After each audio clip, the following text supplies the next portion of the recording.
Do you have to shout so much? I couldn't watch more than a minute. Yes, in fact, I do. Here's the thing. If you don't like my delivery style, I suggest going to any number of other YouTube channels out there that will deliver things calmly and explain things to you in a very soft, Nerf-like manner so as to not offend your delicate sensibilities. Just be sure to bring a good book.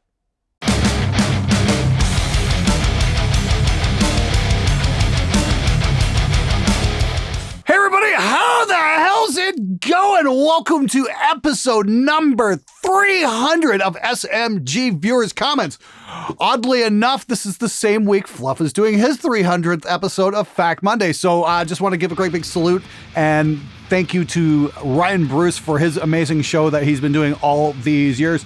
When I first started this back in 2014, I never expected to get this far with this, but here we are. We're 400,000 subscribers on the channel, 400, almost 406 at this point, and almost 86 million views.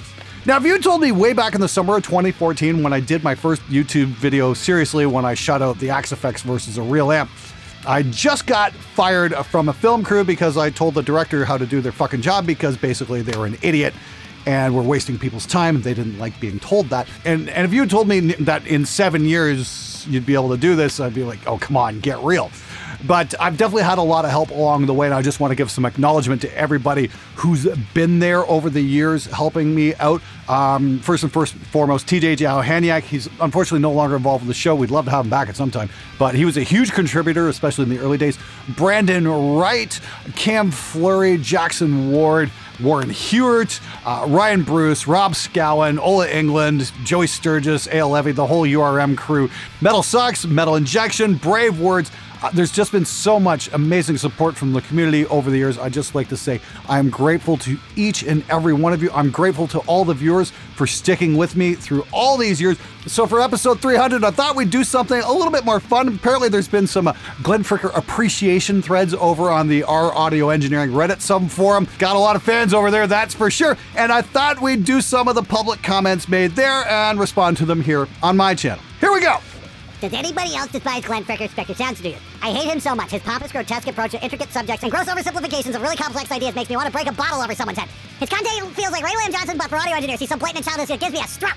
But honestly, my biggest gripe with him is the personality or immature approach to certain subjects, but his ears. Everything he records is the exact same chucka dwah metalcore garbage every time. I don't have a problem with metal. He's all fucking record mixes. Also, what the fuck is with the bass player drummer hate? He just acts like the guitar player carries the band or something. They don't. Oftentimes they're the most self-absorbed. And he claims that the Axe Effects was garbage while praising Kemper Effects. Now, I'm not really fan of the Axe Effects sound personally, but I do think it's stand on. The Kemper Effects sounds like garbage in my ear. His whole sound can be summed up with SM57. It's all low, upper, mid-range, and he uses meaningless words like punchy to describe sonic characteristics of the bland, uninspired shit he produces. His fucking lead guitar makes him obviously more compliant and forcing out the aesthetic atmosphere of the band rather than core elements obviously in melody. He really just gives me a fucking idiot.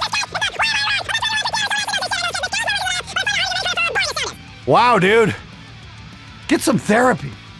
Holy fuck. Let's focus on lead guitar. When the fuck have I ever focused on lead guitar? Have you even watched this fucking show? Could you please put down the bong and fucking pay attention? I usually focus on rhythm tone and metalcore. How much fucking metalcore have I put on this show? Dude, what the fuck have you been smoking? I have an idea. Fucking stop writing fantasy and try engaging with reality. If anything, I'm into old school thrash and 80s power metal. Metalcore, seriously, how fucking dumb are you? With peace and love, I don't know how a sound engineer can go their whole life listening to one genre. Not only is it limiting just artistically, but I have found you can increase your income by being nimble and diverse. It's like, bro, you mix metal, cool. Don't know why he thinks it's such a feather in the cap. Again, I have to go back to the line, what fucking planet are you living on? Dude, I've done tons of Celtic records. Hell, I've even done hip hop once or twice. I'll work with anybody once. It just happens to be metal's kind of my specialty. I have a lot of fun with the Celtic stuff. Hell, we even remixed a song live on the show one night. And yes, you can find that in my channel's archive. Again, please pay attention to what's going on. That way you're not talking out of your ass. Glenn is such a fucking hack. Ha ha, I can't believe he made it this far. And yet here we are. You can't believe it? To quote Yoda, that is why you fail. He's a producer who operates on an extremely outdated subgenre of metal. His attitude largely reflects the attitude of his audience. Which is, don't use autotune and try and get the best performance possible out of musicians. I know, such an outdated concept. Is it me or am I the only one that cringed a bit with the way he turns knobs and handles the interface? LOL. Do you see that, guys? Wow! We've gotten to that fucking point. Not only am I hated for what I say, but I can't even turn the fucking knobs correctly. Seriously, is that your fucking argument? Is that how fucking weak you are? You have to complain about how I turn a fucking knob.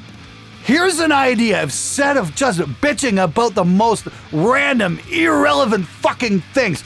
Work harder at what you're doing and get better at it instead of bitching about how I'm doing things. Seriously, go fuck yourself. My favorite part was the hundreds of videos he's constantly dissing sampling. You think bands sound like Iron Maiden sampled back in the 80s? You just suck at recording. Then he actually interviewed Iron Maiden's engineer and realized his favorite record by them was sampled. Completely wrecked his argument for the last 5+ years. To be fair, he did own up to the fact that he was completely owned. Okay, again, I have to say, please engage with reality. It wasn't anything to do with Iron Maiden. The record in question was Megadeth's Peace Sells. That was my interview with Paul Lonnie. And yeah, I found out that there were some very rudimentary samples put on the kick and the snare and blended with the real thing to give them more beat. And you know what? That's fucking great. I am all for learning new stuff. I've got no problem with that whatsoever. Because as it turns out, I really like that sound. I've liked that sound for a number of years. That's fucking great. That's fine. That opens me up to a whole bunch of other stuff that might have turned other people off at some point. And hey, you know what? If I can do some stuff where we do some sample blends and we get some results and some more people enjoy the show because of it, I'm all for that. That being said, go put on British Steel and that's 100% real drums and that record sounds absolutely incredible. Now, because I was provided with evidence to the contrary of what my conclusions were, I'm able to change those conclusions. And that's opened me up to a bunch of new stuff, like working with Henning Pauly on his guide to drum programming. And we've got that on sale this weekend over at spectredigital.com. The sale is going to end Sunday night. The course is normally $150, and we've got it on sale for a very limited time for only $99. Henning takes you through his entire system of programming drums to make them sound more human. He shows you how to program some subtleties in there, like ghost notes, and how to make your blast beats sound more human. And he teaches you guys, especially you metal guys, how to not 127 the living shit out of everything. If you're tired of your program drum sounding way too robotic, I highly, highly recommend checking out this course. It's gotten some amazing feedback from those who've already grabbed it, and it's going to up your drum programming game. Once again, the sale ends Sunday night, so grab it while you can. Now back to the show. It's all clickbait. He acts like a douche to get more clicks. In fact, there are a whole bunch of YouTubers embroiled in drum. I bet it's like old school pro wrestling when they're all good buddies and laugh behind the scenes. The guitarologist is hating on Rick Beato. There was a whole thing with some Rob Chapman guy and some other thing with Circle of Fist dude. He's gaming an algorithm to get more clicks, and by hating him, you are helping him do that. He's an entertainer first and an audio engineer a distant second. Yeah, that's because I opened my studio in 1998 and have worked with local bands over the years, helping them make their records.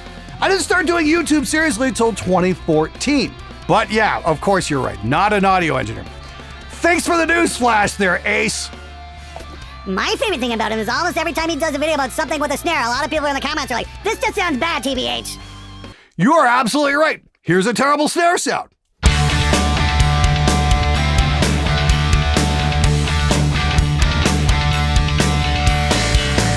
And another terrible snare sound.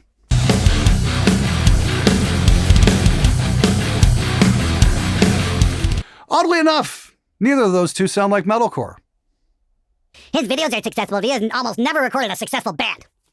And you are absolutely fucking right about that. The biggest thing I ever did was got to remix a Queensryche song that wasn't done by the real Queensryche. That's my sole claim to fame. Oh, and I did a couple of Woods of Ypres records too. But other than that, you're absolutely right. I've spent my career working out of a converted garage, working with local bands. Well, I've got news for you. For 99% of you guys out there, that's you too. Here's the thing, when it comes to recording label projects or mixing label projects, for the most part, it's a closed shop. There's like 5 or 6 guys at the top that do this, and for the rest of us, we're just working in the trenches. And there's absolutely nothing wrong with that. And here's the other thing. When you're working in the trenches, that's where you learn actual production skills. You don't learn production skills by working with top-level LA session guys. You just don't, because they come in, they know what to do. They are absolutely incredible, amazing players. and you've just got to sit there and, hope they get a great take. And that usually happens pretty quick because they're at that level. But if you're working with the local bands, that's where you need to teach people how to play their instruments better, how to play their instruments for the studio, because most people who come in are absolutely fucking clueless when it comes to shit like that. I've had Jake Dreyer and Anthony Crawford come in, and those guys are absolutely top-level players, and they're amazing. If you check out the video I did on the Moore GE300, they came in and did something that was absolutely awesome. But for the most part, no, you're going to be working with people who need a lot of help, and that is where you are going to get your production skills. Warren Hewitt and I were discussing this thing a couple months ago, and we're actually going to do a video where we talk about this, how you grow your production skills, because it sure as shit ain't working with top-level guys. Yeah, he acts like he has worked with major metal bands instead of local garage bands. Once again, I have to say, stop sniffing glue, you fucking idiot! I have never, ever once acted like I worked with major metal bands, because that's not what this show is about. This show is to help the person working in their basement or their bedroom or their converted garage and help them deal with the day-to-day bullshit that is recording bands. Please, pay the fuck attention.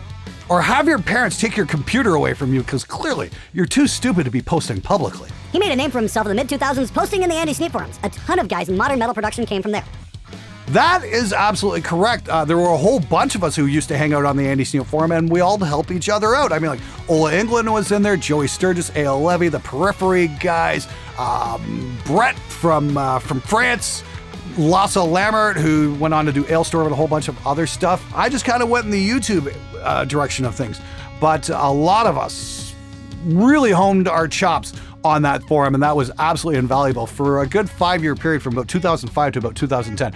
That was the best kept secret for metal production on the internet. It was an absolutely amazing experience. And of course, I've got to give a great big thanks to Mr. Andy Sneap for hosting that forum. That was absolutely invaluable, and that forum changed a lot of lives, mine included. He looks like a stage mic that someone's been spitting into for a decade. I've never made it more than 200 seconds into one of his videos. He might have some sort of knowledge, but what's really urgent to him is to grind an axe on gear sluts or mock anyone who dares buy a nice microphone.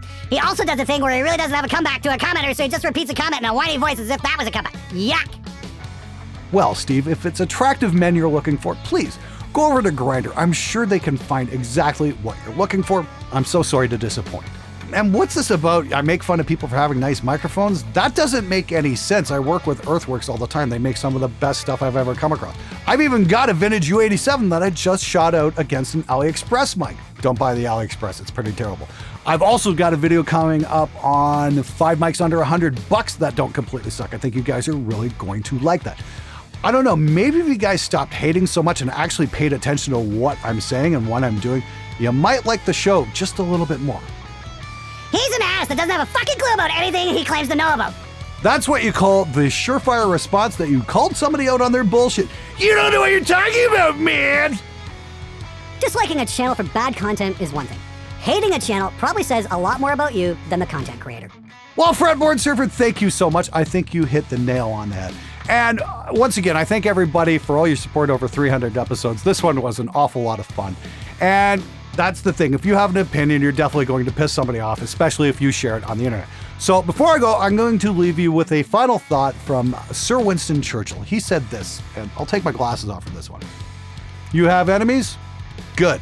That means you stood up for something.